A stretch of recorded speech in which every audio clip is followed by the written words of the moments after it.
Yep. You're. Yep. Yep. So then, don't touch it, and let me check if it's popping up.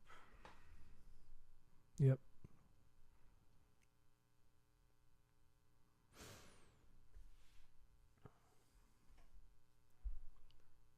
Start this baby as well.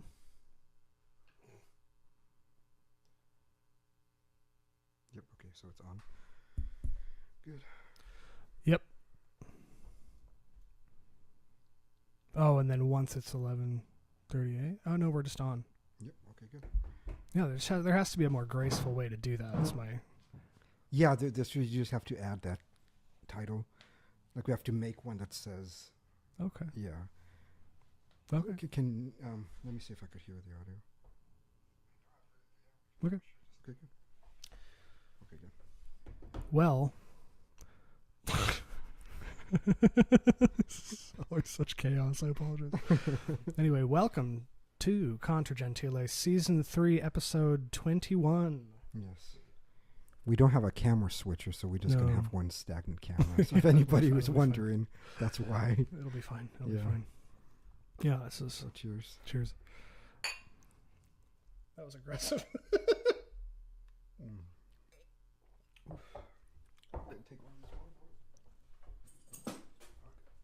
All right. How you doing? Good. Yeah, it's like almost midnight again. We keep doing this really late. God, I fucking know. hell. Yeah. Yeah. So last week's episode was interesting. Yeah, Was that last? Yeah. No, that was 2 weeks ago already. Right? No, it was tomorrow. Did I put it out Saturday? I think I was gonna do Sunday, but I put it out Saturday. The one with Curtis Yarvin. Yes. Yeah. Yeah, and that was interesting. That was fun. That was good. Yeah. Yeah. Yeah. Hopefully people enjoyed it. I think they Have did. him again. Maybe fly. He would. I would probably do it. He flies around to do stuff. Anyway, do we just go into top? Do you just want me to go down my sticky note already? Sure, yeah. Or okay, so I'm in a group chat now with the why am I not hearing myself in this thing? I'm not hearing myself on the stream. This sucks, dude. Why is there always issues? It's going. No, it's not. Is it? Yeah. Fucking hell, this is so annoying. Ugh. Hold on, let me see. Well, now it is. No, it's not. My audio is not working through it. Yeah. Oh. Oh, that's the original stream. Yeah. Should I stop this one? No. Really? Yes. You just want to let it roll? You just want people to hear this? Yes. Just don't touch it. Okay. Oh my god, it's so muggy. I'm like sweating my ass off. You can just edit it out in post. I'm just looking. Don't worry. I know, but you can edit it out in Oh post. yeah, I can. Yeah. When it's saved. Okay. You can make Yeah. it private and then post it again. Because no one's going to watch it right now, right? Yeah. I don't understand. So you can't hear yourself on there. I can now. I wasn't earlier. Oh, okay. I don't know what causes that. Yeah. But it could be because it's doing too much. I really do think we need to have two different computers for it. Okay. Yeah, one for Next time? recording. Yeah. I mean, I have my MacBook, but we don't Yeah. need to set that up right now. But, you know. Yeah, it's not showing up anymore. The stream at all? Mm-hmm.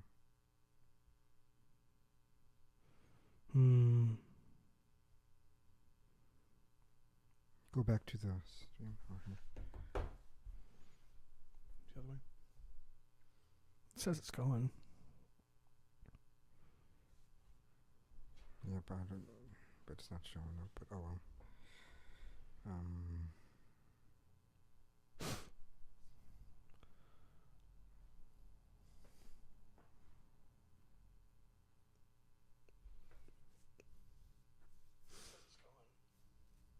Oh yeah, this is it, right? You just said it says it's going. Yeah. Okay. Yeah, it is going. Okay. So just, don't touch it. This is some random person in some other country who's actually awake watching us fiddle with the live stream. Yeah. All right. Just do your intro again. Okay, so welcome to Contra Gentiles, Season 3, Episode 21. Yes. We're here. We're queer. We're ready. We want to get married on the ocean. Okay. It's fine. It's fine. It's fine. Yeah, Anyway. This is why I have podcast audio, and I can just cut that out, you know? That 5 minutes of But I honestly suffering. think the other thing I might be fucking with it is switching back and forth. That's annoying. Yeah. Anyway, whatever. We're here. Mm-hmm. It's working now. So you're doing well. I'm doing well. It's very muggy in here. I'm like collecting perspiration on my forehead. Oh man, I'm just breathing that in. Can you drink that? Sure, yeah. this glass is not made for it though. No. Do you want me to get it? No, it's fine. No, tumbler? it's fine. Yeah, it shoves it up your nose. It does. It's awesome. I just grabbed whatever glasses were clean. I wasn't going to clean anything. Yeah. Yeah, like I was telling you before we were so rudely interrupted by nothing, presumably. I'm in a group chat. Yeah. And I do not remember how the conversation started or was going or whatever, but I wrote on a sticky note things that we could discuss to maybe clarify for people. What? It was the, I'm texting you about like moral, good versus good. Mm-hmm. We could potentially have Andrew from Popular Liberty on. Mm-hmm. I don't know. Yeah, because you talked to him quite a bit. I don't think I've ever really conversed with him. I've talked to him in the group chat and like on the timeline and stuff, but I haven't. Yeah. I don't know. But anyway, I don't want to make his argument for him, but I know kind of what words he was using. He was making all actions are either loving or sinful, and that was like a dichotomy between the two. He has like kind of a hybrid moral economic system that he's like devised. I don't want to explain it for him. Yeah. It's complicated. Or at least you could just do your best. But he was saying something like that, and it didn't make sense to me that every single action that isn't sinful is necessarily loving. Well, maybe he was just mostly focusing on relationship between people. If it's about economics. No, he was saying all action is loving or sinful. And my understanding was all action is loving or sinful. And I was like, me picking up a pencil isn't loving. It's not. Well, then they would, the argument was posed that like, well, to love God is to act in accordance with being is not inherently loving, and that you are participating in being, which is itself loving or something. That's not inaccurate, but I guess I don't think I liked the language used. Yeah, I think I thought the wording was sloppy. Yeah, which is why I said that. I'm not shit talking anybody. I'm not right. Yeah, I just think that there's a kind of a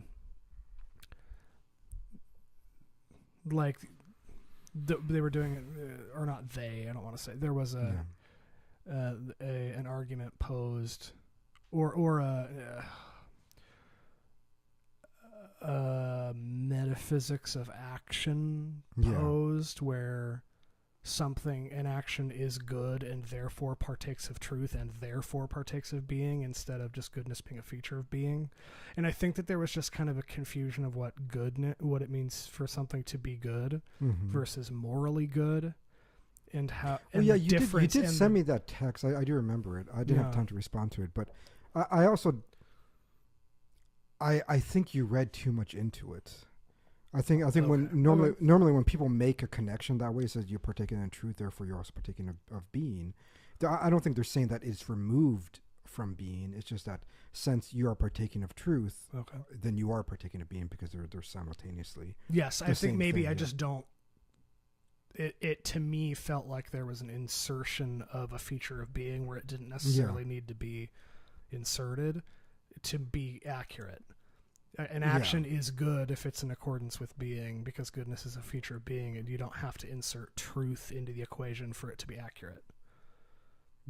I guess you don't have to insert it, but you are not being inaccurate. No. Yeah. Because if you are partaking of being, then you're partaking of truth and goodness and beauty. Yes. It's but I think that it was just clunky. There was a clunkiness I didn't care for. Oh, okay, yeah. That I think I was just like, you don't have to say it like that. You can. Yeah. It's not a hierarchy of truth, good, and beauty. Right. Yeah. Yeah. Which is how it sounded like it was being interpreted.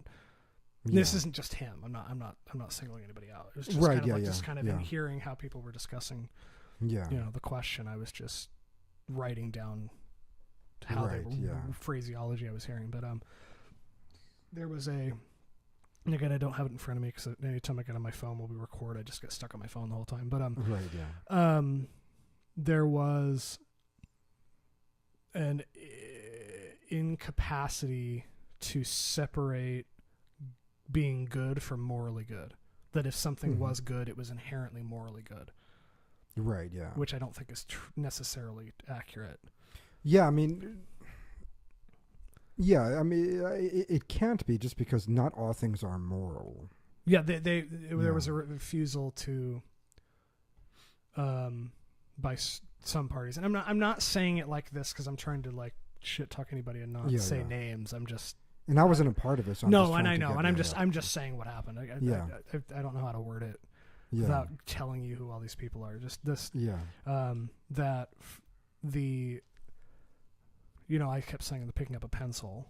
Picking up a pencil is good in that it partakes of being that I. Right, it's good in general. I partook of being and picking up a pencil. Right, but it's not morally good because.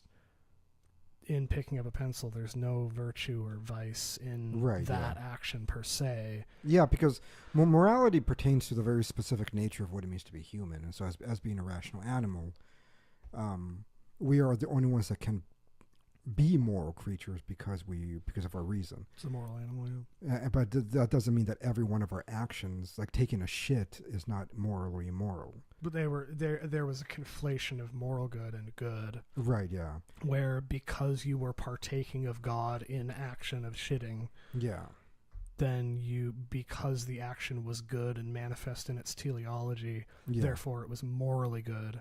Right. And at that point, there's just no use for the word moral. Just say good. Yeah, because that doesn't deal with morality. So if it's not dealing with human excellence, which would be, because like the primary virtues, I think a lot of people tend to forget this. The primary virtues are virtues within the self, such as bravery, right? So the precursor to any kind of virtue is moral bravery. Yeah. And so as a precursor, that then the other actions that we do in terms of its moral sphere is derived from the internal morals. And so even when you read the 10 Commandments, it's the same thing. The first 3 commandments is your relationship with being, your relationship with God. And then the latter 7 are your relationship with others.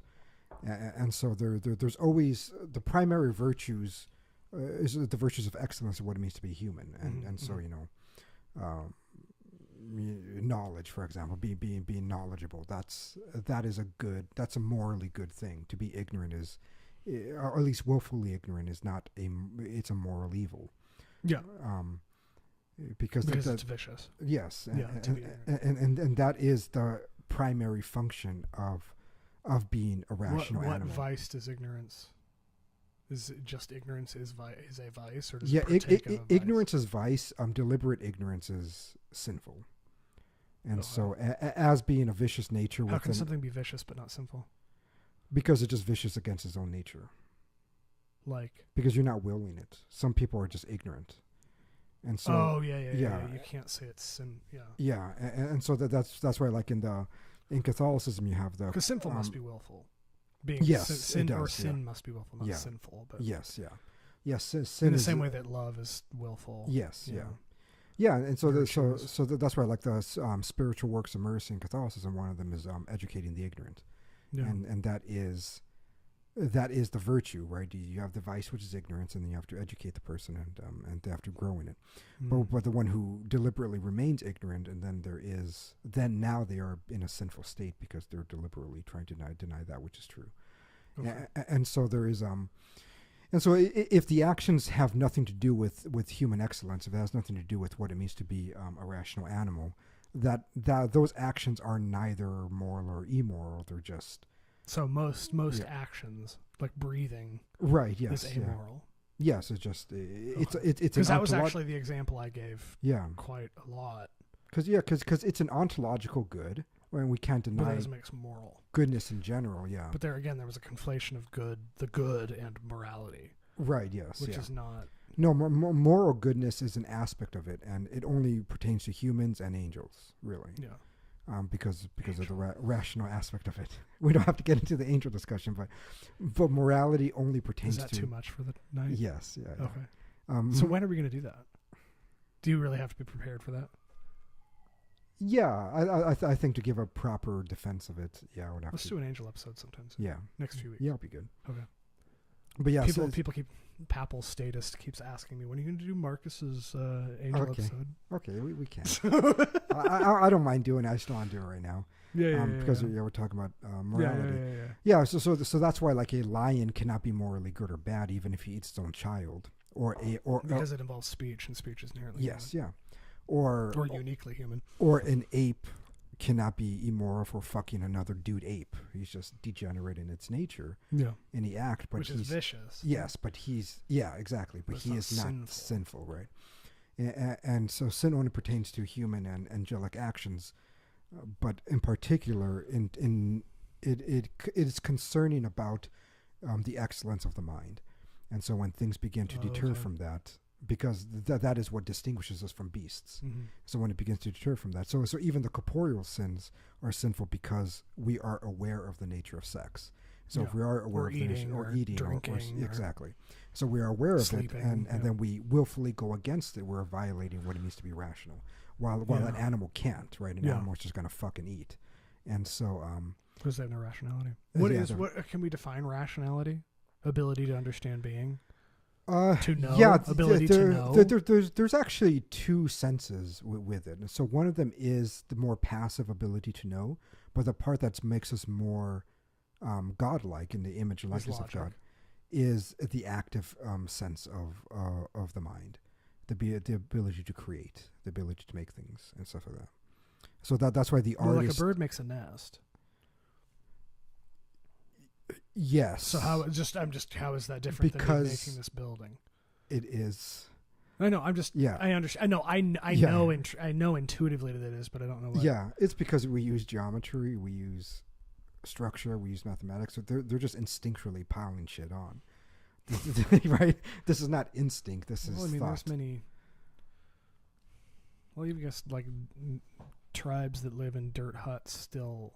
Yeah, they're still thinking about it, and they're still constructing it.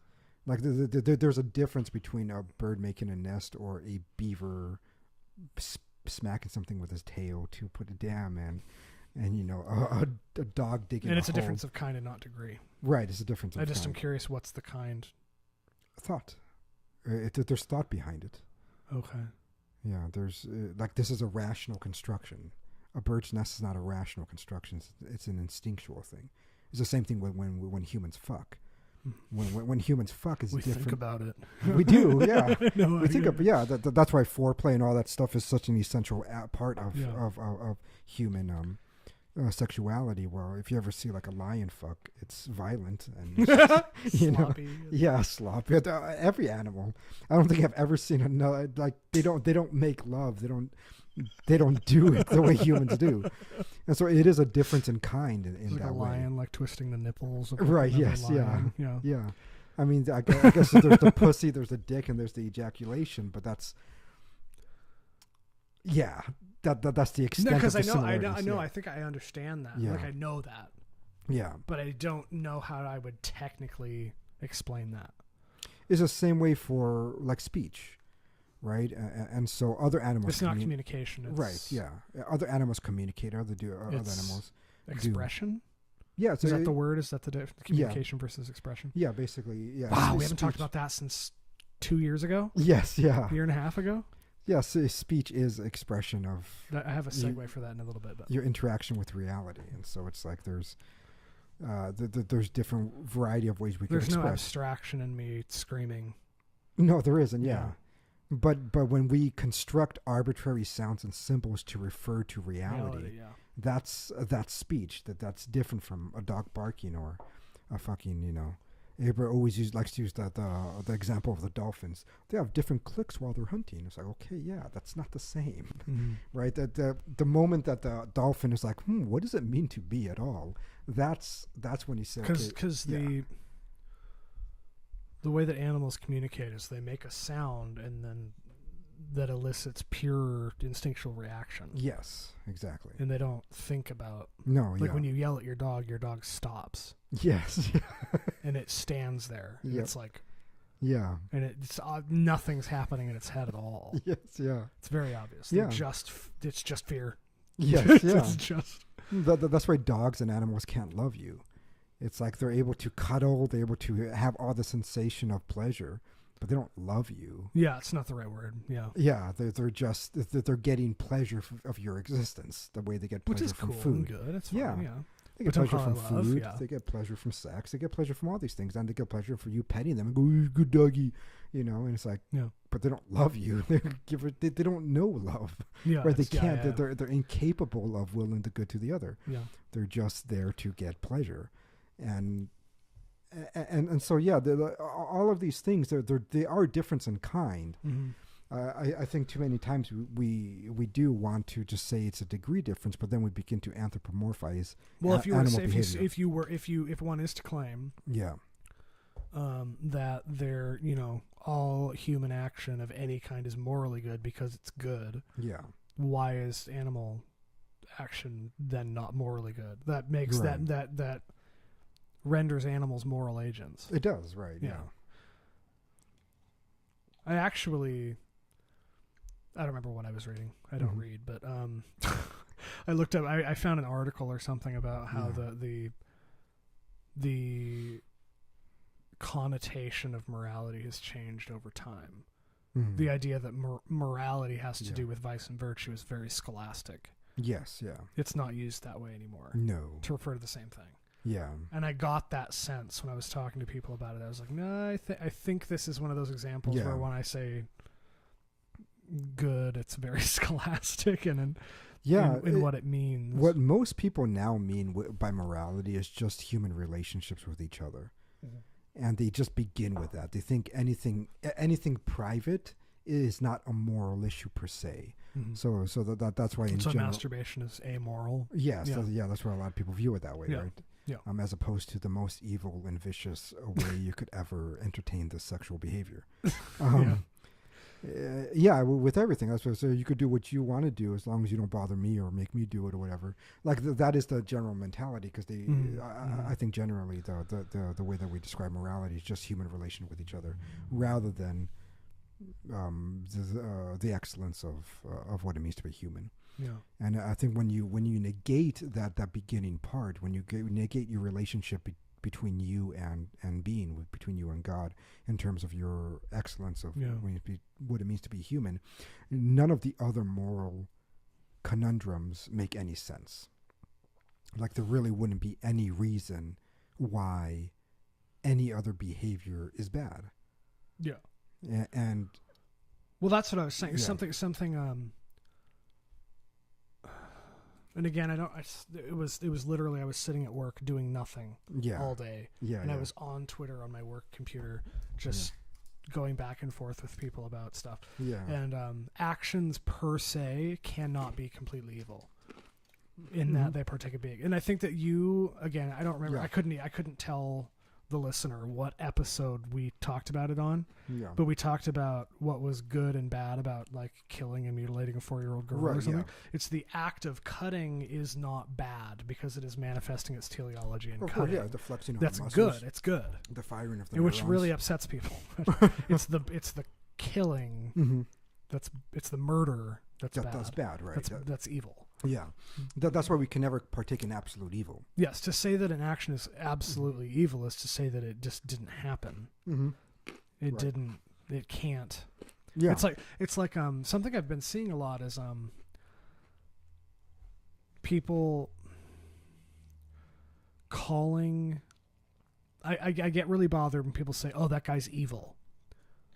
Right. Yeah. It's like, well, he exists. How he can't be completely evil. Right. Like it's a nonsensical thing to call someone. And I guess poetically it works. Fine. I know what people mean. Yeah. But technically, people can't just be evil. Right. Yeah. Because they are. Yeah. Like they exist. And only actions are evil. Yeah. And so there's. Yeah. Yeah. And that person does many evil things. That's fine. Right. Yeah. That person. Nobody can be absolutely evil because then they just wouldn't exist. Yeah. Yeah. And yeah, I mean, being dead, maybe. Yeah, I guess. But that's a weird. It's clunky to even say that. It is, yeah. But to have never existed at all. I mean, I guess that would be the most evil person because there is nothing. To have never existed doesn't even impart potentiality to a thing. Right. Yeah. So it just. So it's like trying to describe nothing. It is, yeah. It doesn't. Yeah. And I think that falls back to like the whole identity thing. We want to identify people. It's like, no, Hitler wasn't evil.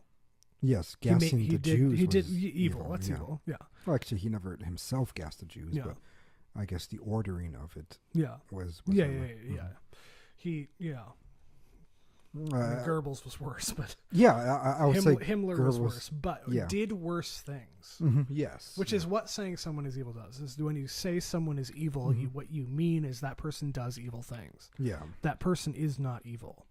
Yeah, because if you call someone evil, it's very Gnostic. Almost that like evil is an active force in the universe. Exactly. And like if you say someone's evil, it's like they're an agent of evil. Yes. Yeah. Like Harry Potter or something. You know, it's like it makes them like a superhero villain or something. Yeah. Which even then, they're not purely evil. Right. Yes. Oh yeah. That's why the devil is not even purely evil. He's still angelic. Yeah. He's fallen. Yeah. Right. And so So yeah, there is no. There's nothing that exists is purely evil. There's no ontological evil. That's the point of evil. The point of evil is anti-ontological. Yes, it's non-being. It's non-being. Yes, there's nothing there that exists. There's no such thing as. There really is. What are purely evil actions? Lying. Yeah, but even then, you're still. Yeah, you still are. Yeah, those are just intrinsically evil, and then that's the difference between them, rather than being accidentally evil. They're being intrinsically in what? Accidentally. Oh, okay. Yeah. What is accidental evil? So accidental simply means it's the act itself is not evil, but it is the manner in which you do it that would be. Like sex. Yes. Yeah. Or eating too much. Yeah. Or sleeping too much. Yes, like those are only evil once you pervert the act that is good. Which is, there is no act. I will remind people that perversion refers only to those. Yes, it does. Yes, it does not refer to anything. You can't pervert a lie. A lie is already. You can't pervert anything but a lesser good. But. Yeah, a lie is just intrinsically evil. There is no good lie. Yeah. There's lies that might give you consequences in which you desire. But that doesn't, therefore, you don't instantiate the good in the lie then. Anne-Marie was texting me about lying. Oh, was she? Yeah. Yeah. No, that's something that people really get hung up over. And they always use the example of, well, what if you were hiding Jews and a Nazi came over? You're still perverting the nature of speech. Yes. You're still partaking in something that's intrinsically evil. And you may be doing that as a way to sacrifice yourself or something. Yeah, and you might like the outcome. No. But just because you like the outcome of the Jews not getting taken doesn't mean therefore your action was good. It just yielded a consequence in which you desired. It's very much a trolley problem thing. Mm-hmm. You know, like if your wife was tied to the train tracks, then there's 1,000 people on the other side, and you could choose to kill 1,000 people to save your wife. It's like, well, it's not morally good to flip the switch to kill 1,000 people. Right, it isn't. Right, yeah. It's you just murdered 1,000 people. Yes. Yeah, and so just looking at the consequences is insufficient to deem an act morally good or morally because goodness isn't consequential. It's not based on consequences. Yeah. Sometimes your good action is going to have shitty consequences. Yeah. You know? And sometimes your shitty actions will give you consequences that you really wanted. You know, there's ways that you could be greedy. And we do live in a fallen world, and so then it's you like get what you you can't. want. No one doesn't do that. Of course, yeah. Partake of evil in some way to benefit themselves. It's just how it existing in the world works. Yeah, unfortunately, but yeah, it's true. And so, yeah, it just, I think it's a misconception of evil. I think you're exactly right when you said that it just makes it very Gnostic. Yeah. Is when you begin when an action is just evil. Yes. Just look at the action. Be like, well, is this action privating the good? And if it is, then it's an evil action. No. But if it's not, well, then it's not. It's kind of, you're determining actions, not people. You can't look at somebody and be like, you're just evil. Like, nobody There's kind is of a just evil. transitory thing happening for everybody on different levels. You and I seem to accidentally fracture social circles online a lot. Yes, yeah. It's happened many times. Yeah. And there's always a point at which we can point to say that's when the shit show started. But there's been kind of a radicalization amongst the kind of post-libertarian people towards like monarchy. Yes, yeah. And stuff. Yes, there should be. Yes, no, I know. Yeah. To more and more. And authoritarianism. Yes, yeah. But what were we talking about before that? Oh, there is this kind of attempt made by a lot of people, which I think is proper, is that, you know, you have let's say I'm a hardcore libertarian. That's my thing, is I'm a libertarian. I love Rothbard and maybe Rand and maybe just like all these people. And like you realize it's wrong. Yeah. But part of realizing a system of thought is wrong is testing each part of it. Yeah. So the transition period between one way of thinking to another is often kind of long and arduous because you have to you're attacking everything you think over a long period of time eventually to reach this other position. Yes. So I think there's a lot of attempting to, like, you cannot, there's no such thing as like a Thomist libertarian. It just isn't. Yeah. You can't draw libertarian conclusions from Aquinas. Yes, yeah. You can try to make the connections. Well, yeah, and maybe there's stuff that Aquinas didn't discuss that applies to the current, you know, the modern day, contemporary current events and stuff that we're experiencing now. And so, like, there's like Aquinas didn't have anything to say about the internet, or like intellectual property or stuff like you know, like there's like, but you can't. It's weird to be like, to try to marry Thomism with like being, you used to be an anarchist and then you're going to be a Thomist now, and it's like you can't. But there's a lot of people in like this transition period of thinking where I don't even know why I brought it up, but it's just odd to I get messages all day. Yeah, people just asking questions and stuff, which I enjoy, and people shouldn't stop doing that. Yeah, but it's the only time I enjoy Twitter is when I'm like disputing theological claims and like moral claims and stuff. That's all I enjoy about it. You know, like going back and forth in threads with people about theology is all I get out of it. But there's that would be an interesting something I wanted to talk to you about, because we both agree, and it's something we've talked to each other about many times, is that, and I think it's the reason that I find anarchists really exhausting, for an example, but people care way too much about politics and economics. You can't derive metaphysical claims from inductive study of economic systems. Like, it's just not. You can maybe you can predict things about the nature of being and like how people interact and ethics and stuff from observing economic systems and how people should get along in politics and stuff. But it's not.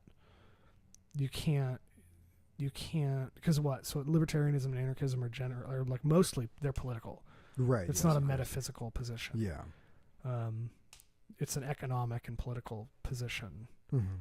that has no bearing on ethics per se. You can't. Yeah. I don't know if because you were also irritated that people talk way too much about economics. And Yeah, I mean, I think we both personally just find it boring. Yeah. So I don't really know how to engage it because I just want to like fall asleep. Yeah. I don't know. I mean, I don't really talk to too much people about economics. I think they write you a lot more than you do with me with that. Yeah. We'll have 10 times as many followers. Yes, yeah. Whatever, but. Even then, I think, I don't know. I'm the online one, so I guess. Yeah, but I think that, so I can't really, I don't know what a lot of their positions are. I honestly don't. That's why I think it'd be cool to get you to talk to people and stuff. But yeah. There's just this, I don't really even know how to describe it in a way that would make my point, but it's like you can't, like Thomism is just kind of the example I'm going to run with. Yeah. But like you can't really derive a succinct and complete economic theory from like reading Augustine. It just doesn't. Yeah. But there's kind of this. I guess not. There's only reading Augustine, but you probably could take. There's. I mean, economics and politics are ideally based in ethics. Right. Yeah. So you can. Maybe I just don't like economics, and I wish people wouldn't talk to me about it. Maybe. Maybe that literally could just be it, and I'm just like, thinking too much about it. Yeah. Like I don't care. Yeah. Because a point that you made many times in the earlier kind of half of the show is, or the lifespan of the show is that Catholicism exists anywhere. It does, right? It's not dependent on an economic system. Right. Yeah. And look, you could have Catholics in Soviet Russia, and it would, the church could still be and coexist with communists. You know, it could exist anywhere. Not that they let it do that, but it could exist in theocratic Islamic nations. Yeah, and it does. Yes, you know, they get bombed a lot and they get killed a lot, but but they still can't exist because it doesn't. And maybe the connection that you're trying to say is that there are people out there, and I think this is true not only like with anarchists and libertarians, but I think there's a lot of and I apologize for just using conservatives. Conservatives do the same thing where they try to equate Catholicism with conservative right. I would say people like Matt Walsh falls into that, you know. Of course. Yeah, like he truly believes that to be conservative, to be Catholic, is to be American. It's like, no, you can be a communist and be Catholic. Right. Yes. Yeah. Because there's no. The Catechism doesn't say anything about economics. It doesn't say anything about who to vote for. And so there's a because it really doesn't matter because the world is fallen and fucked all the time anyway. So it's like it seems, but I do think that there's a large group of people that believe, how can I put it, that there is a necessary conclusion that if you're Catholic, you have to vote Republican, vote for or think this way in terms of economics, that there is, that anything outside of that is going to be anti-Catholic. And it's like, well, now they're equating too much with what it means to be Catholic, because to be Catholic is not. Or they're confusing the role of the church. It's not. It's the same thing as saying that refusing Nancy Pelosi the Eucharist is political action. Right. Yeah. It's like, no, it's not. Yes. Yeah. It's a spiritual one. I guess it's in the most general. It can have political ramifications, as everything can. But I guess in the most general understanding of politics, which is simply relations between people. Yeah. Then many things are political, right? Because they're just how you relate to one another. And so in that sense, you could say it's a political thing. But when most people say political, I think they're meaning governmental entities. It's a maneuver of some kind. Yeah, maneuver of some kind, exactly. To empower some group of people. Yes, exactly, yeah. And I would say, well, in that definition of politics, no, then not everything is political. Most things are actually non-political. Yeah. In the same way that most actions are amoral. It's this weird. Yeah. Well, I guess if Can you separate politics from morality? I don't think you can, because politics is willful. Yeah. I don't think you can completely. Yeah, because I'm wondering if I'm trying to bridge something here where if I don't think that you can equate the two, though. No, I'm not. I'm saying, can politics be amoral?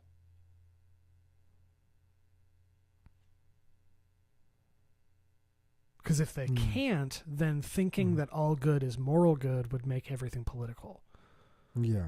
There's a. I mean, I guess, tax rates is not really a moral issue. Necessarily. What they do with tax money may be immoral. Right, or not, yeah. But.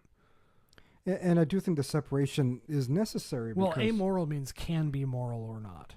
Yes. It doesn't mean that literally, that when I say I pick up a pencil, I'm saying that action cannot ever be moral or immoral. I'm not saying that. Well, yeah. I'm saying the action in and of itself is amoral. Like tax collection is that's amoral. I mean, well, it depends on what they do with tax money. Yeah. Or how they take the taxes, maybe. Maybe, I don't know. Yeah, because I don't. The all taxation is theft thing is like dumb, but it can feel like theft. But yeah, same way that calling your mom can be annoying. Like it's the same. Yes, yeah. It's a thing you should do, but so for I guess this is what I mean is that when we talk about relations between people, it's relative. Yeah, no. You want to many times not necessarily punish things that in a technical sense is worse. So for example, it's morally speaking, when we look at the act of masturbation is the most private of any sexual behavior. Yeah. But you're not going to start putting people in jail for it. Yeah. It's the same thing with I think with many human behavior. It's like you. Oh, do we have comments? Should I? Sure. Or you can finish your thought. Yeah, and so I think once you start making it into a political thing, you are then. You kind of have to pick and choose what is more detrimental to the function of society. And sometimes you allow sin and vice for that. And I don't know if that makes sense. And so no, it does. That's why I don't think you can equate them. And when we begin to equate them, I think is when we begin to have more problems actually. Because I think what's going on is there's a lot of equation happening. Yeah. Equation. Yeah. Happening. Equating. Sorry. Yeah. Someone asked what's in the tiny bottles. It's just water. I had a whole bit with your friend you were helping out. The African American individual. Yes. There's no way to gracefully drink out of these. You look like a baby all the time. It's always very. It is. We're left so many of them. It's like that we have to drink like it now. 50 little bottles of water. I could be drinking out of my Nalgene like a man, but I guess. What other comments? Is it just about the water? Someone says poop. Nice. It's fine. Anyway, yeah. Trying to think of another thing that I was trying to explain the distinction between existing and being is very, because they're not necessarily used interchangeably in English, but it's hard to make a semantic distinction between them when probed in English. Yeah, but that's just because most people don't use the word being. No, I know. Well, I do in that I can say I am cold. Yes, that's not. That's not the same. You're being gay. Yes. So we normally use it as what is that called? A linking verb. Yes. And so we don't use the word. Well, I am is not a linking verb. Bem or emness in the same way. That's not a linking. Well, helping verb is what it's called. Helping verb, something like that. Yeah. You know, is BM or was were been half as had to as the canker social woman made my must. And so they like make you memorize that. I don't know what the fuck that was. You know, well, back in my day, back in my day, they used to make you memorize all those linking verbs. They called nuns are like hitting you with rulers. They just call them linking verbs, and that's what. Oh yes, my mom had those around. I didn't memorize that. Oh, you did? Yeah. I still remember them, and so that's how we normally do them. We don't really.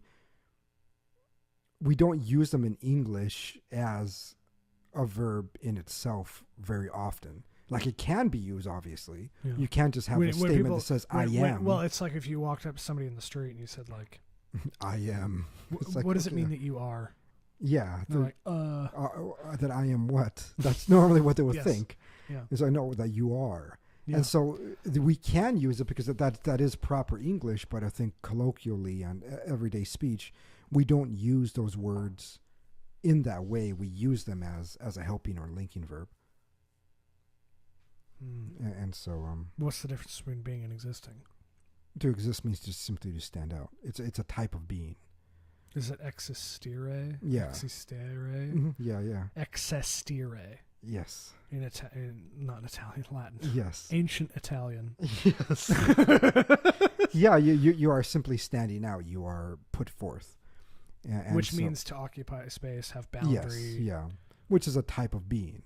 And we don't even have to get into deep theology, because then we do the same thing with numbers then. Yeah. Numbers does not exist. There is no existing numbers in the same way that a dog There are is things existing. that can be counted, but that's different. Those are than existing. Numbers. Right, the numbers themselves are abstractions of two-ness or threeness or fourness. Yeah.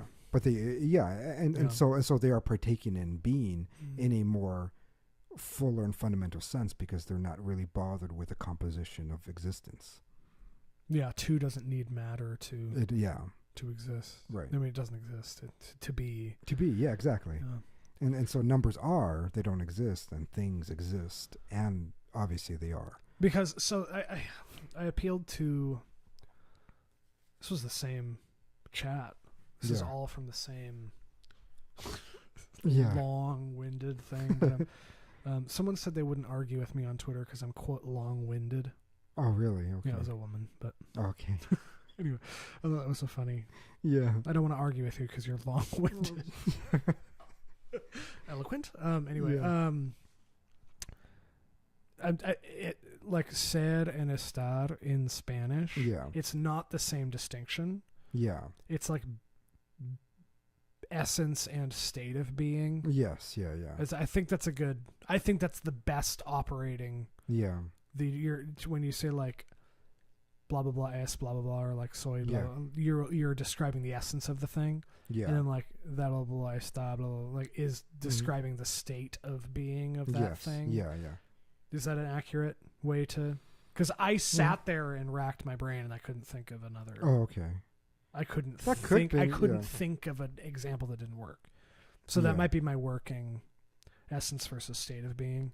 Yeah. But anyway, the reason I think that like so much of like scholastic metaphysics is so easy for speakers of the languages with that dichotomy are easy to understand, because it's not the same distinction between beings, ways of being, but it equips people with understanding that their being can be considered in different ways.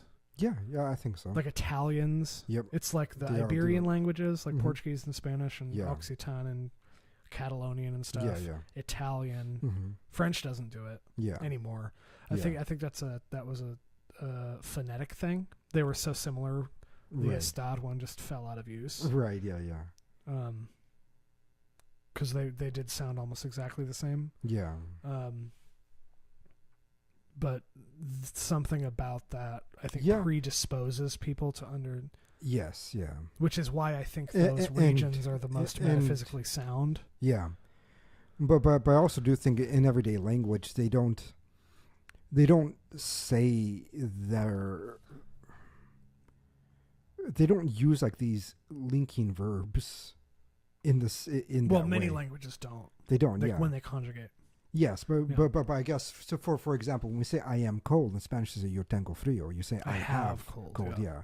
You're not saying that you are these things, but we say well, I am hungry. I am cold. Well, because cold isn't part of your essence. Yes, exactly. You are experiencing cold. So you have but that. Latin doesn't do that, does it? No. What do you mean? Esse is Different, used. yeah. Yes, but it's used for. It's not the same distinction as the Iberian and like Italian languages. It's not this. It's slightly, or at least colloquial Latin had it didn't make the same. It's not the same distinction. Latin articulates being in different senses, but they're not the same senses as like Spanish. Yes, does. yeah. So I'm not saying that Spanish perfectly mirrors It Latin doesn't, and its right. distinctions it makes. It predisposes someone to understanding that being can be denoted in different senses linguistically. And the one thing that Latin does the same way in Spanish and Portuguese and Italian is that it doesn't relate the being of the individual to states of their being. So it in Latin you don't say I am cold in that same way. Yeah. You always say it in terms of your having of those things. Okay. Like you have hunger, right? You have thirst. German does that too. Does it? Yeah. Ich habe Hunger. Yeah. Or whatever. Ich habe. Yeah. And so you have these things, not that you are those things. Yeah. And in English we don't. We say we are those things. Yeah. Like you're not actually hunger. Even though those are not essential qualities of our being. Yes. Yeah. Yeah. And I really do think that's one of the biggest. Because I really think that Spanish, Italian, Portuguese. Yeah. Because I keep not including French because they don't do it nearly as much. Yeah. It's much more degraded and it's. But I don't know how do you do it in French when you say that you are hungry? I don't know. Yeah. Is that worth me looking up? Yeah. But something is Spanish and Italian, and I keep saying them over and over. I want to say Latin languages. I know Romanian doesn't do it nearly as much anymore. Yeah. It's very Slavically influenced. So I think they have a K system.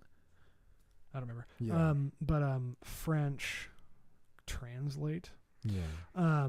But it does a really good job of distinguishing between essential and accidental qualities. Okay, yeah. Of things. Yeah. Like the fact that I'm 26 is not a completely essential quality that, I mean, it is for now. Yeah. But it's a temporary quality. So you say I have 26 years now because it'll change. Exactly. Later. Yeah. And that's what I mean is that normally when you talk about your state of being in relation, you never use emness for that. You always use that you are containing that quality. J'ai faim. I have hunger in French. Is it? I have. Yeah, there it is. J'ai faim de riz. I am hungry for rice. So even Please? Yes. I don't know how to so French, even they do it. It's a very English thing to use these emness not as. What does emness mean? Just that I am. Amness. Yeah, yeah. Is that we're using those words always to refer to our relation with things as opposed to saying like that I'm going to the store is a weird. It is, yeah. But it's only weird if you contrast it, because English is English and refers to the things the way that it does. Yeah. So it's not like saying I am going to the store is somehow incorrect in English. It is, because that's how English refers to it. Yeah. But the problem is that it doesn't distinguish between essential and accidental qualities. It's I am myself is an essential quality of my being. Yes. But the fact that I am going to the store, it's weird. It's not like I literally am the act of going to the store. Yes, it's not. Yeah, you just mean it's nonsensical. But I think that's why if people don't speak specifically Latin languages, the distinct.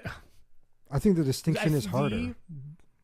You could say Luther, but the early members of the Reformation, their gravest mistake was rejecting the language on which the vast majority of the church's theology was built. Yeah. You cannot understand, you really, truly cannot really comprehend Catholic ontology if you only use English. Yes. It really is not possible. Yes. Yeah. And the reason when being versus existing comes up, I just wish somebody didn't spoke a different language, because it just doesn't. Yes. Yeah. It doesn't make any. It doesn't work. Yeah.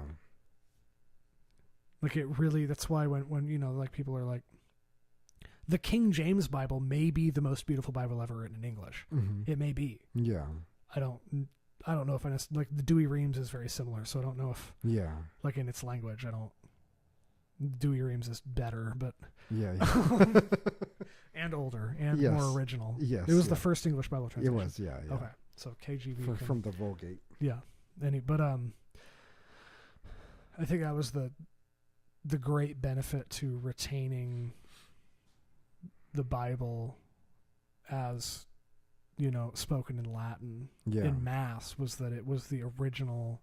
It's not the original language of the Bible. Yeah. But it's the language on which Catholicism is built. Yes. Yeah. Is Latin. It is. Yeah. Yeah. For hundreds of years. Yes. All Catholic theology was written for over 1,000 years. Yeah. It's literally. It's like, you know, when you try to, like, it's the same thing as.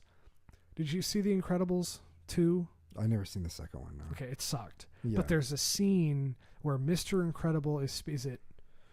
I don't remember the son's name, the fast one. Okay, yeah. He like runs really fast. Yeah. Dash? I don't know. That's probably Dash or something.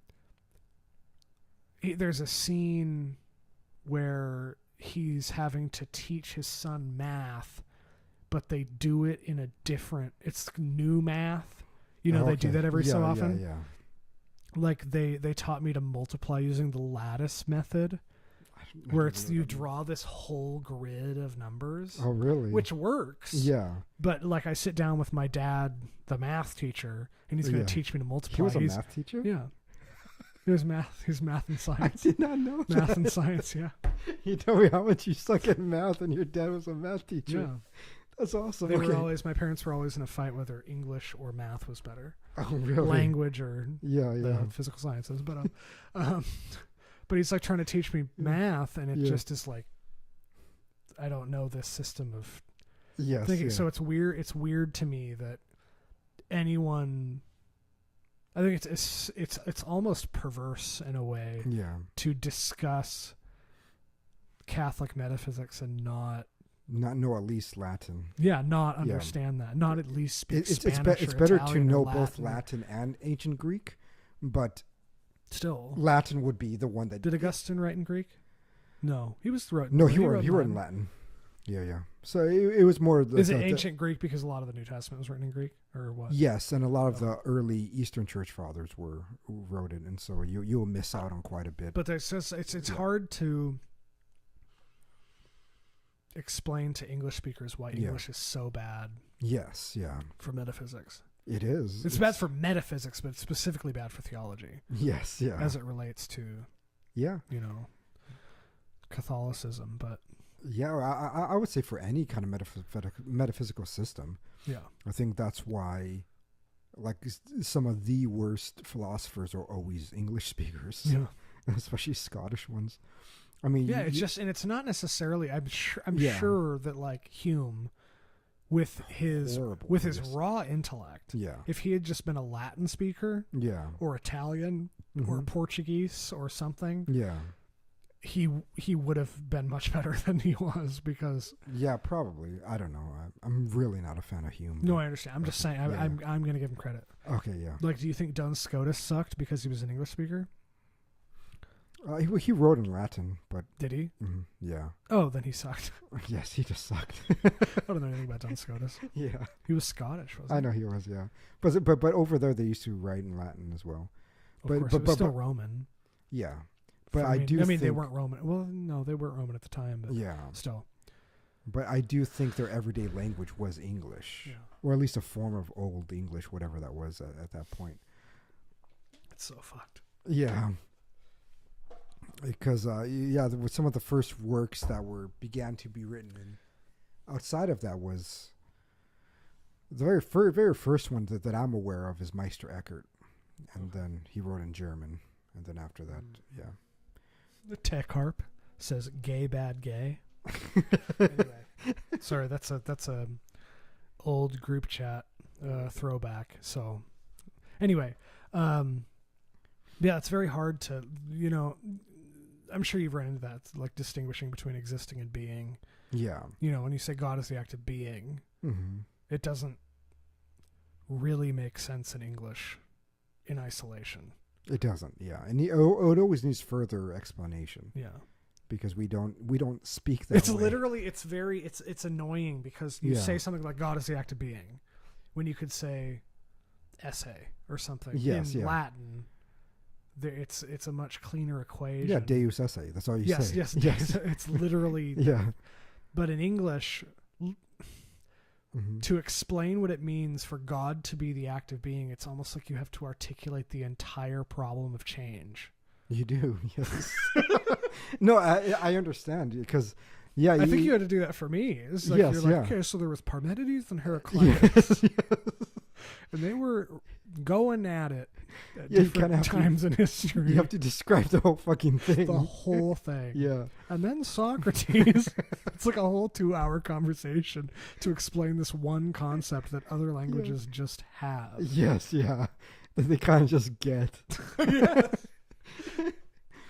It's it's the fact that I speak. You've always credited the fact that I'm fluent in Spanish and raised in it really does help. It really, and I think it just equips you to understand senses of being in a way that English doesn't. Yeah, English it really fucks a lot of people over. It's like the entire English-speaking population just has to do what they're told because they're not gonna get it. Unless you could go through like a 4-hour spiel with them.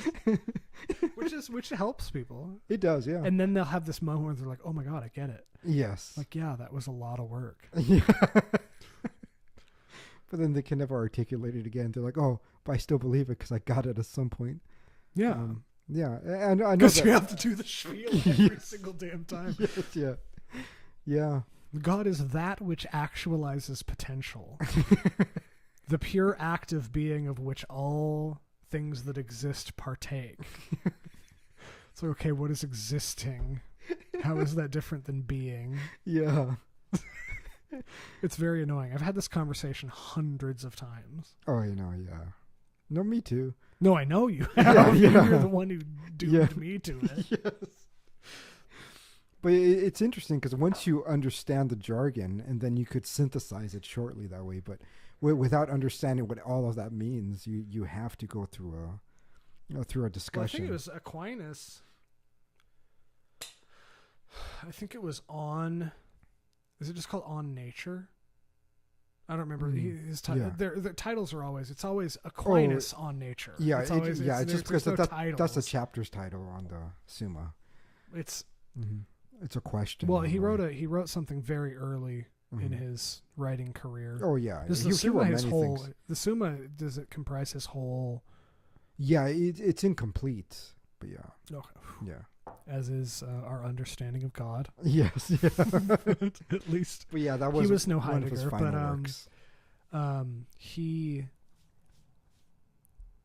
essentially just he defines essential versus accidental qualities, and then actual reality versus potential reality. Yes, yeah. And if you can just define those two sets of things, and then say God is that which makes that happen, it generally clicks. Yeah. Which is more succinct than going through the whole problem of change through the ancient Greeks. Oh. I don't know if it is, but well, the ancient Greeks is more like a narrative. It's more narrative driven. It's more like this guy said this, and then this guy said this, and like it definitely is, which I think helps. But I do think that going through the discussions at least puts a proper framework in there. Yes, I think it's because they can assign ideas to people. Yes. That's why I go through it. And then also, you say Socrates, and people are like, "Oh, I know Socrates from high school." Yeah. Oh, Plato. Everybody, I've heard Plato 100 times. If I just begin with potentiality, that I think that's such already a overloaded term that people that what was the overloaded term? Potentiality, even. Just. I think potential is. Most people say you say potentiality. Potentiality. And people think you're talking about math. Yes. Yeah. Or even if you say act and potency, I mean, there's variations that we could use these terms. Potency just sounds like a really strong medication. But that's what I mean is that no matter what, I have to go through the explanation. Poison, If I just go to Walmart and say, hey, let me explain to you about act and potency or potentiality and actuality or that which is potential, that's what's actual. They're already going to be like, well, I'm already lost. The guy has Down syndrome already. Yes. Yeah. I mean, they're already lost. But if I say, hey, do you ever hear about the problem of change? That's something that's just one thing that we have to discuss. Well, it's also new. No one knows. They don't. That. Yes. Yeah. I don't think I've ever talked to someone who knew what that was. Yeah, exactly. Yeah. And that's something that we can begin to discuss. What is the problem of change? And then from there, we could look at the solutions. This is something I think I did a tweet. Yeah. A couple weeks ago where I was like, it's really easy to make atheists admit they believe in God if you just explain being without saying God. Yes. Yeah. And a bunch of people messaged me and were like, do it. 100% of them were like, oh, okay, that makes sense. Yeah. Because it's 100% of them. They were like, wait, that's God? And I was like, yes. Yeah. The Baptists lied to you. Yes. Yeah. The Presbyterians, the Pentecostals, they were not. Oh, fuck yeah. What was that called? Foursquare or whatever? Yeah. It's freaky. I know. Pentecostal means 5. Or was it 5 square? I don't know. 5 square? They have like this organization. I think it's called Foursquare. Is it 3 square? Where they meet up every year? Foursquare? Like the I'm thinking of Squarespace. You never heard of this? No. Yeah, you were raised Protestant. It's like, yeah, I was raised. Apparently, I learned that I found the Wikipedia page of it was Grace Brethren Church. The Grace Brethren Church was an Anabaptist group. And I guess Anabaptism goes back to like the early 1700s. Yeah. And like Mennonites are very similar and stuff. That was the group you belonged to? I was reading about it. I was like, this doesn't sound anything like... But then it's on the website. Yeah. It's like Charis Fellowship or something. Yeah. I found it on the website. The church I went to as a kid is listed on their website. Yeah, because they have these different organizations that they kind of try to... At least it exists in some kind of organization. Yeah, but I do think that the organizing of things came much later. And that came within the second, like I was explaining last time, that's what really shocked me about things. It came in the second revival that the most happened in the U.S. And so like that's... Methodists, I know where there's a hierarchy. Right, yeah. That they started to really try to come together. Like right now... Isn't the Methodist church like splitting? I don't remember which one it is. Is it the Methodist? I thought it was someone else. The gay good Methodist, the gay bad Methodist. It's inevitable. I've been seeing these tweets on Twitter. It's been multiple in the last like 2 days. Yeah. Where people are like, atheism is a denomination of Christianity. And I'm like, if you just say Protestantism, you're mostly right. Yeah. Or they're like, Christianity is just a sociological label. There's no organization to it. I'm like, if you just say Protestant, you're right, but stop saying Christian. Yeah, I know. Yeah. It's weird because there's like I don't know if it's the algorithm just feeding me the word Christian or something. Right. Yeah. But I've been seeing a lot of these tweets recently that are like conflating. It's like you're having the correct intuition. Yeah. But you don't know what you're talking. You don't know what Christianity means. Yeah. When you say it. They just refer to the Bible thumpers. Yeah. The Prots. It's very weird. Yeah. It's because that's what most of them encounter, and that's in ordinary language, that's when people use the word Christian, they really just mean them. Yeah.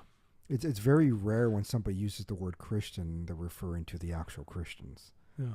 And it's and I find that kind of bizarre. Like in general, the average person says Christians and then they say Catholics separate from them. It's like as if Catholic. I think it is such a mistake to consider Catholicism a denomination of Christianity. Oh yes. Like, no. It's not the same umbrella. Exactly. Yeah.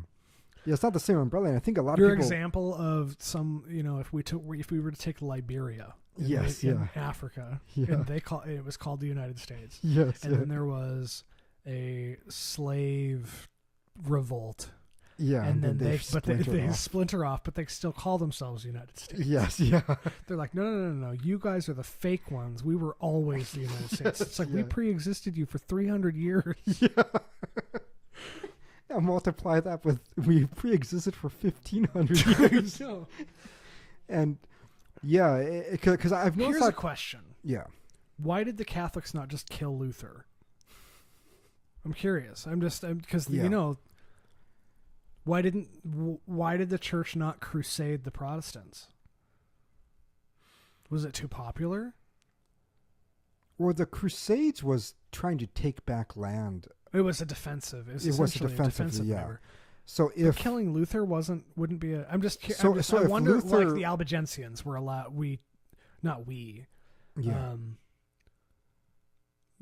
Catholics stomped out the Albigensians actively.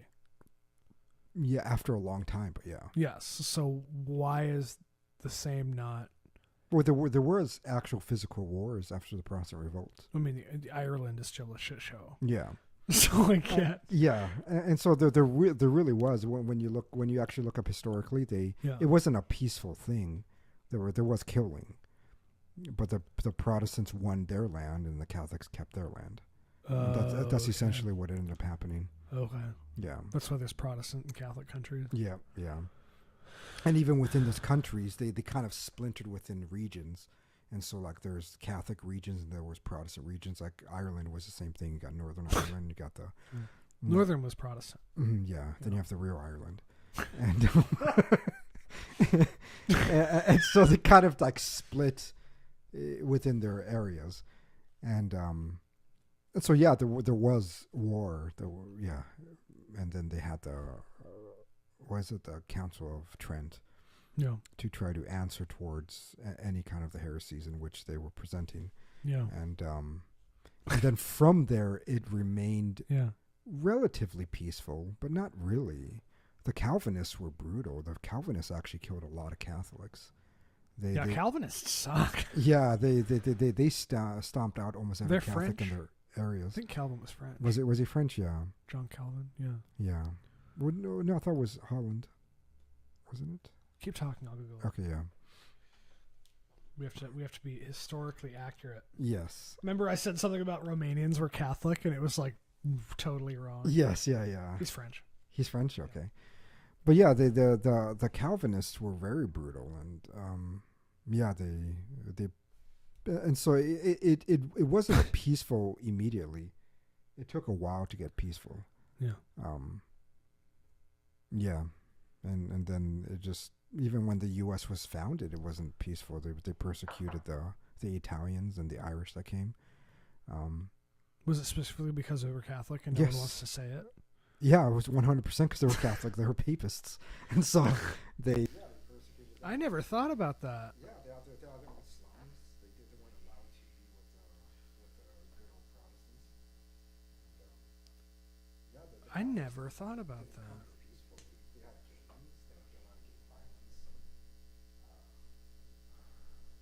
That is interesting to think about. That Italians and Irish people are mostly. Yeah. Well, what do you know? What proportion of Ireland is Catholic? Yeah. Okay, well, I have another thing to Google.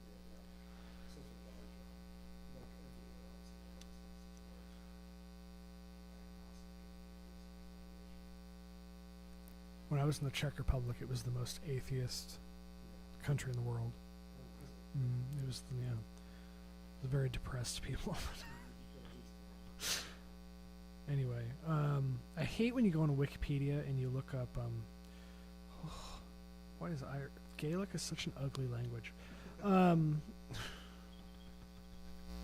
That's why English is bad. Yeah.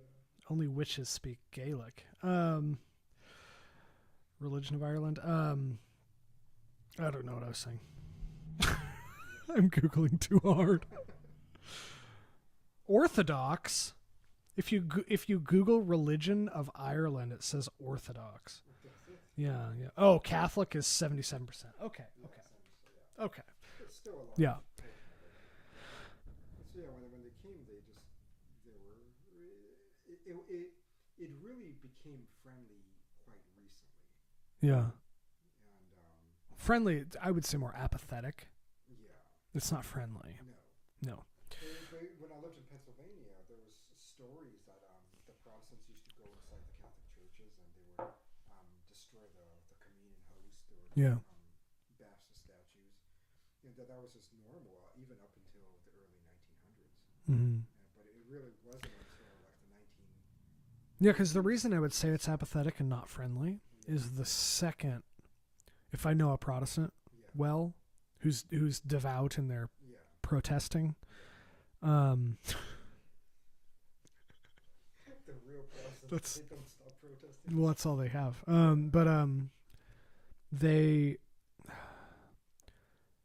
There is such a visceral and angry reaction to trying to illuminate their understanding of the differences. You start talking about confession, they get really angry. And it's not a conscious anger or rational anger. It's like they just want to spit acid on you. And obviously there are many now especially that have become more apathetic even. They're apathetic even to their own position, but But the one thing, I think one of the things that we recognize that they're different. Yeah. And that's what I was saying. Colloquially, most people, so there's got to be some people who want to seem like they're being intelligent. They want to say Catholicism is a denomination of Christianity. Yeah. But most people separate it. Most people say there's the Christian churches and there's the Catholic Church, and they don't want to mingle these things together in ordinary language. Which they're incompatible. They are. I think people inherently know they're incompatible. Yeah. And so when you begin to discuss it with somebody, they get really, really angry. And I do think now. Well, I think visceral. It's not a rational anger. It's just like a pre-rational, visceral, disgust reaction. And I've noticed there's been more. At least like when I talk to my mom about you, she has no ill will towards you. But if I say you succeed in anything at all, she's like, really? She has this weird visceral reaction. And I know that you had told me about how, work is changing for you and things are getting, kind of reworking in the way that you told me earlier today. And I was like, it's a very cool thing. And I just kind of told her, 'cause she's, privately told my mom, and she was like, really? And I was like, and I just said out loud, I'm like, is it bother you that Jeremy's intelligent? Like, what's the, like, why is Jeremy not allowed to succeed in anything? Or like, is he the Antichrist? Is he right. like, why does it bother you that he can be good at something? Yeah. And she goes, you can mentally see her step back and she goes, no, it's fine. It's this weird reaction to the Catholics. Yes, it's just like it's like everybody's degenerate in some way. Like you could think Jeremy's an asshole for some stuff, but like it's why can't you be good at like what does it bother you that he's intelligent? Yeah. Like what's the hang up? Like what's going on that It's weird because it happens every time I mention you. And it's not that she has any problem with you personally at all. She enjoys talking to you. But there's this weird, like, wait, something good is happening to him? And it has nothing to do with you, but it's completely that you're a Catholic and really loud about it. And that's all she knows about you. Is that, it's that kind of all you guys really discussed. Yeah. Which was the point of the episode and stuff. But, No, I think that's interesting, but I do know what you mean. It's weird. Yeah, because in general, Protestants would never want to promote or do anything for a Catholic. If you're working with them and you're openly Catholic and you openly say that, I think it's just they just don't know what to do. They don't, yeah. But they, in a work world, they really wouldn't want to. You are, you're an other to them, and so it's because they don't know. Yeah, well, because we are other. Well, yes, yeah. As they are other to you, like it's a different. Yes. Yeah. But I've noticed that Catholics are much more. Here's a question. To do things for them, Yeah. Well, yeah. It's because Catholics are correct, but so many Protestants. I guess this is just an anti-Protestant episode or something. So it's fine. We're being polite. Yeah. We're not saying. Yeah, it's fine. Does a Protestant would you say adhering to the Nicene Creed, accepting the Nicene Creed, matter if they don't know what God is? I don't think they can accept the Nicene Creed. Okay, why? Because it says you accept one holy Catholic and apostolic church. But they change the word sometimes. Yeah, then it's not the Nicene Creed. The Nicene Creed has to use the exact words. Yeah. And the fact that they don't accept an apostolic church that is Catholic. So then they don't adhere to the Nicene Creed. Okay. Yeah. Okay, well that's it then. Yeah, I was just curious. That's what when you told me. Because I was aware of the Nicene Creed, but it's almost like it's spoken of in like a historical sense, almost like a relic of the past. But if you were to ask somebody, is this what you believe? Yeah. I don't think they can. I think aesthetically they'd agree with all of it, but the Catholic part. Yeah. Because they'd say one church, and they're like, oh, it's every believer. But it says one holy Catholic and apostolic church. They're already rejecting the apostles by saying that there are no bishops. It was the first Nicene Council, first Council of Nicaea, 385, and then amended. Yeah. First Council of Constantinople, in like 421 or something. And they kind of reworded some of it. Filioque, etc. No, the Filioque was simply, it's not in the actual. Nicene. Oh, okay. Yeah, that's just added. It's just fine. By practice, yeah. It's fine to say that. Yeah, it was added by practice. But again, we talked about that, but yeah, it's fine. Theologically, if you believe in the Trinity, I don't understand why the problem is. There's no problem. Yes. Could someone add "and the Holy Spirit" and it be accurate? It wouldn't. Well, it says the Holy Spirit in there. Yeah, it says the Holy Spirit. But it never said the Son before they added the Filioque. Yes. Yeah. That's interesting. I didn't know that. Yeah, and so they just who proceeds from the Father and the Son. They just say the Holy Spirit who proceeds from the Father. And well, either way, it's not inaccurate. It's kind of like what you were saying earlier. It was if somebody were to say this is good because it is part of truth and therefore part of being. Yeah. That's not inaccurate, but one can say it's unnecessary.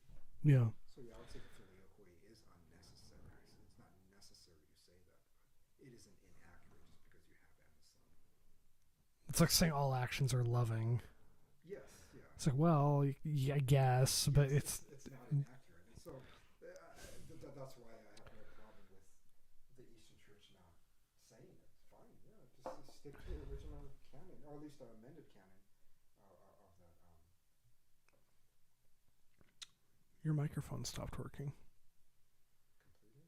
For the last 10 minutes. Nope. Stop working. That's really pissy. Why are we having so many issues? Is it working? Nope. Yeah, it is. Yeah. Look. What did you?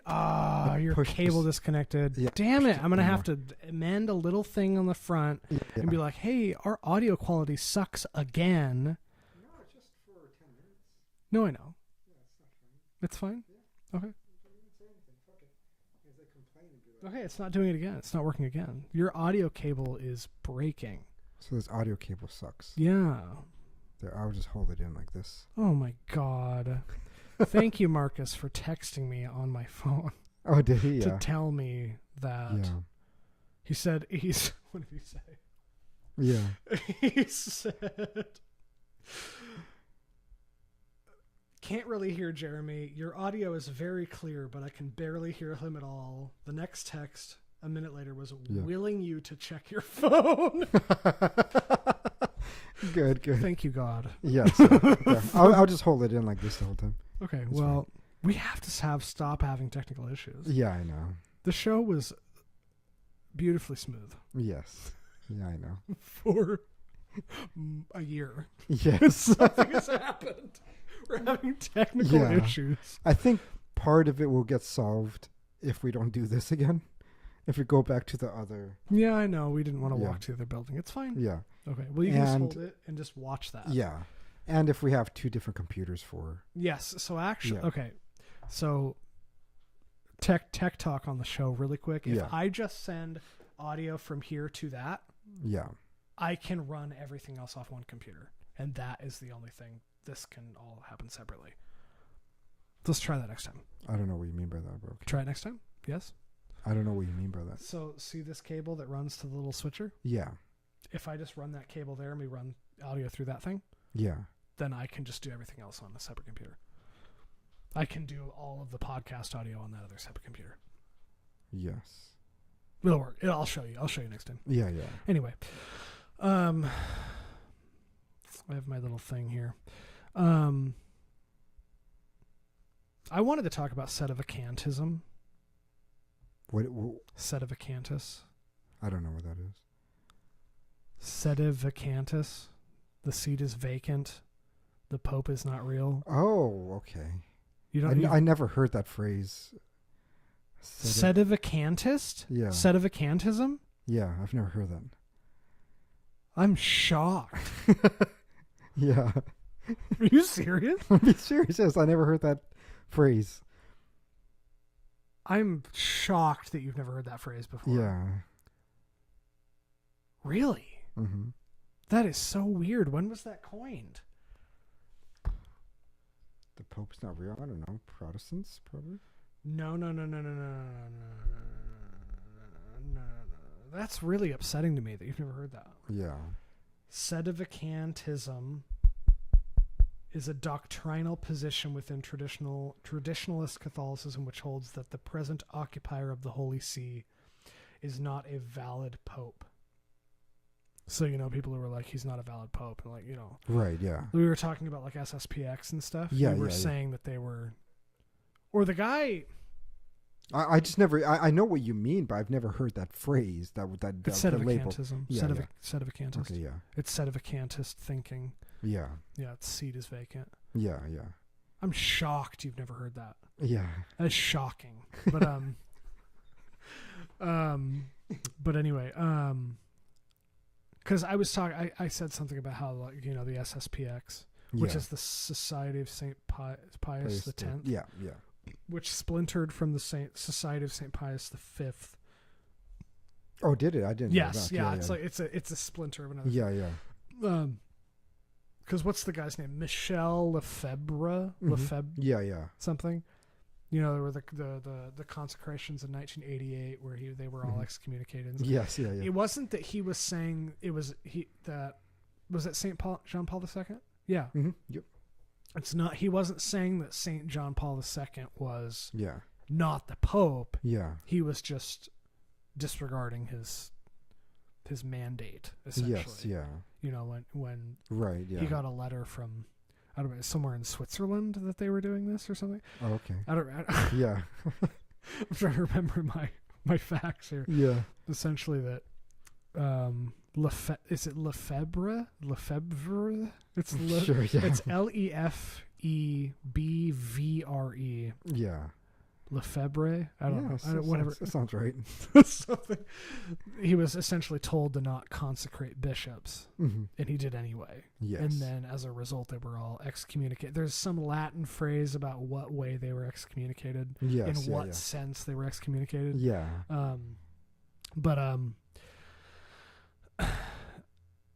That's not sedevacantist because he wasn't saying he wasn't the real Pope. He just wasn't doing what the Pope said. Because he viewed the Pope as misleading the church away from traditional practices. Yeah. But it wasn't saying he wasn't the Pope per se. Yeah, but I know the ones the SSPX of today do say that. That's what I thought. Because I was saying something about how the SSPX should better watch its back a little bit. Yeah. And I'm not even like. Yeah, they've even when I went to one of their liturgies, they say that like after liturgy out loud. What do they say? Just because I wanted to know more about them. And well, what did they say? They're saying that back then it was still Pope John Paul II when it went in there, and then it was Ratzinger I think the year after. But Ratzinger was the dorky one. It wasn't dorky. It was Benedict. Was Pope? They can be dorky. No, he's pretty badass. Was Benedict the Palpatine one? Yeah. Chancellor Palpatine looking one. Yeah.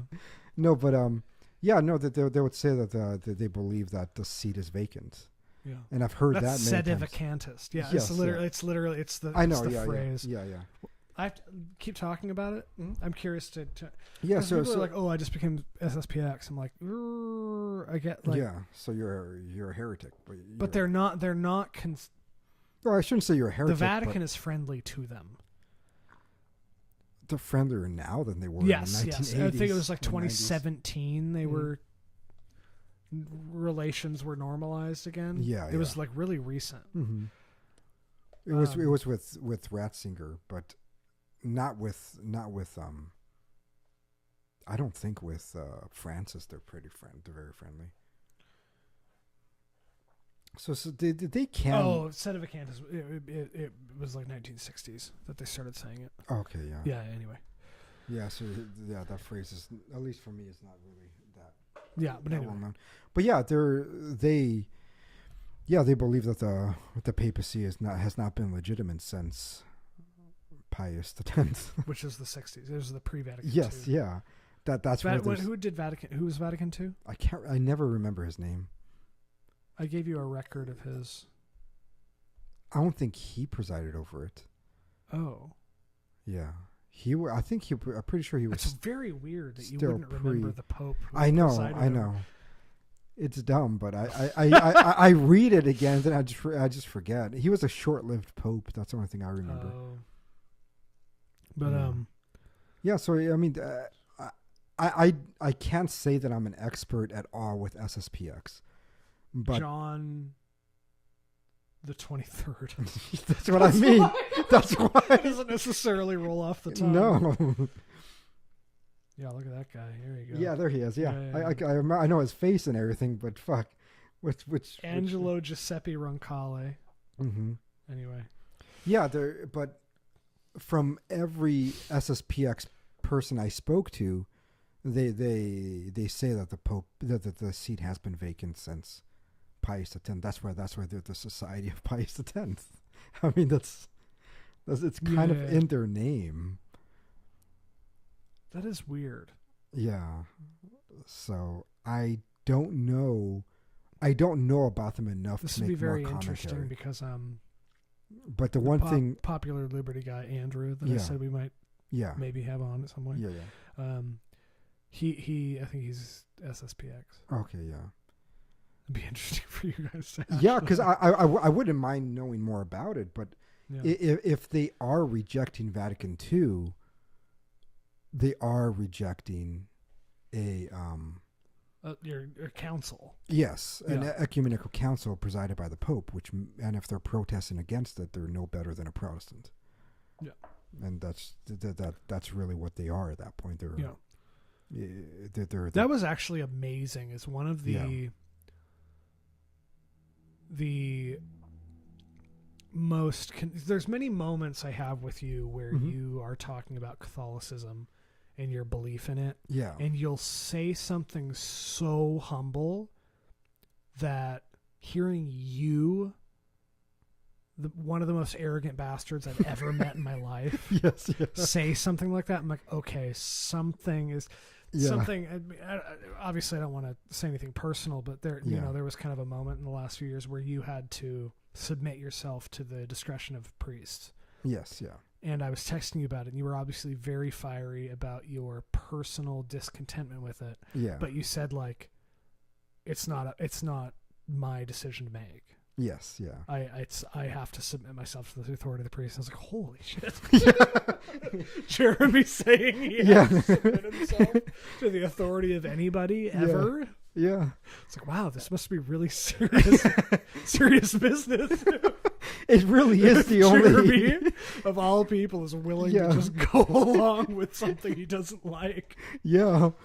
Yeah, it's really the only groups of people and institution that I do that. I know, and I was like, whoa. Yeah. Like, it was a very heavy, weird, and you just kind of said it. Yeah, but for me, on the receiving end, it was just like, oh. Jeremy is willing to set aside his pride for a thing at all, ever. It's something that honestly I am willing to die for. Yes, it was just a very cool moment. I just kind of like understood what was the gravity of the institution. Yes, yeah. It's like, oh, no, if the church ever excommunicated me, I just would accept it as a reality. It's okay. Yeah. It's just something that it's funny. Like I was talking, I don't want to say his name on right now, but I was talking to my boss about philosophy because he was really intrigued about everything, and so he talked to him so bad. So he said a phrase, and I corrected him. So he was like, "Oh no!" So he asked me. So he knew what I was, but he was like, "So what are you?" Because we're talking to a group of people. Peruvian? What do you mean no. In terms of my religion, so I'm Catholic. Yeah. And so he's like, "Okay, so." Don't you go to mass together? Yeah, that's why he was just saying it because it was like a group discussion. Oh, okay. Yeah, and then he says, "So, why are you Catholic?" And I said, "Because it is true." Yeah. He said, "Okay, so you believe it is true?" I said, "No, it is true. It is true. Therefore, I believe it." Yeah. And then he kind of shut it up. He was like, "It's a very philosophical answer," but that is the way that that's the way that it is. It's like this thing is true. It's when somebody wants me to not submit to the church, it's like asking me to not submit to gravity. Yeah, it was like I'm gonna submit to gravity. It's true. It's real, right? Yeah. I'm not gonna keep flapping my arms. Inductively, but but I'm not gonna. I could keep flapping my arms. I could jump off the building. I could. There's many things for me not to submit to gravity. I said no. I am going to fly. Little chicken run model. Yes. Of Jeremy flapping his arms as he jumps off the. That is the way I view it. I think that is equivalent to people rejecting the church. It is like you're rejecting. Here's the truth. And you can pretend that you're flying. You could pretend that you're doing everything. You could pretend I am Christian while simultaneously rejecting the Christian church. Yeah. But you're not. You're fooling yourself. Yeah. And that's something that I'm not going to do. Right? Even if rationally I do not fully comprehend it, I first and foremost submit myself to the teaching, and then I try to use inductive and deductive reasoning to reason it out and figure out why would this be true, even though at this moment I cannot discover its truth. And I like to discuss with people. I like to be as intellectually honest and investigative as possible. But all the while that I am doing that, I think a lot of people interpret my rigor mortis. No, my how rigorous I am with those discussions, to think that therefore I am disputing a teaching of the church. I'm like, I'm not. I'm trying to figure it out. Yeah. Right. I can never truly be comfortable with not knowing why something is the case, even if I am submissive to the church's teaching. I still would want to know, and so I'm still going to put it through the ringer. I'm still going to ask a lot of questions. I'm still going to come up with counterfactuals and argumentations, and only so that I comprehend that which is true even more. And that's many times the reason why I have a deeper understanding of the church's teachings, because I've looked at it through so many different angles and so many different lenses that I could discuss it with. So here's an observation I've had. Yeah.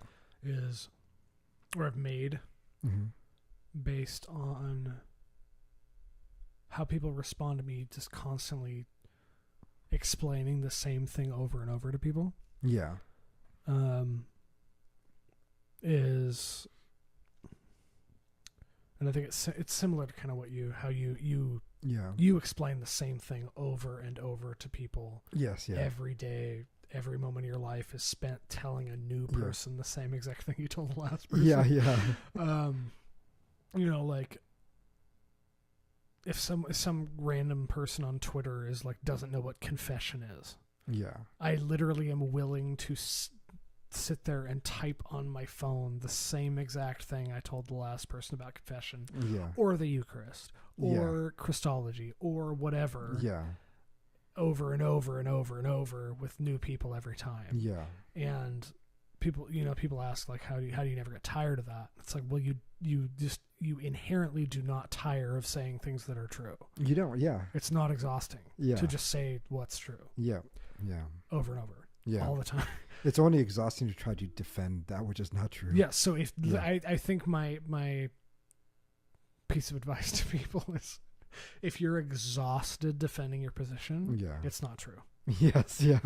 It is a good sign for that. Yeah. That was one thing C.S. Lewis said. He began his conversion by saying that Did he become Catholic? No, he became Anglican. Oh, which is just Catholic without submitting. Yeah. But it's Catholic with divorce. Yeah. Nobody knows what, in the end, what he believed. But anyways, but which I'm sure you enjoy. Yes. A little bit. You like that, yeah. But I do think that, his argumentation was good. He said that he realized that he has to constantly be defending his atheism, and that if something were true, it wouldn't need constant defense. Yeah. It would just be further explanation. And so when you're explaining things to people, that's different, right?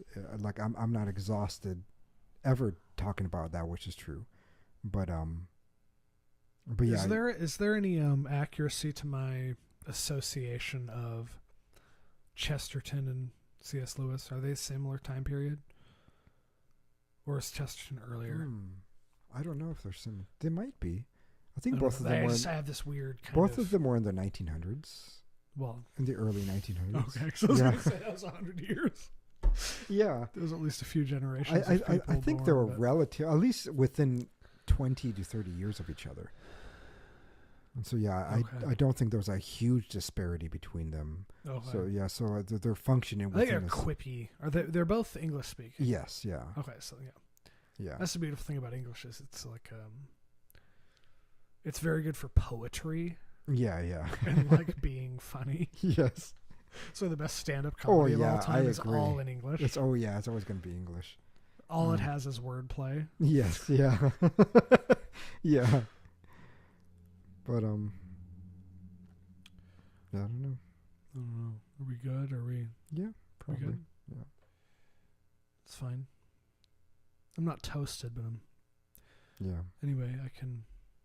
Should we sit in silence for a moment for the stream to end correctly? Oh, that's true. We don't have to fade to black over there.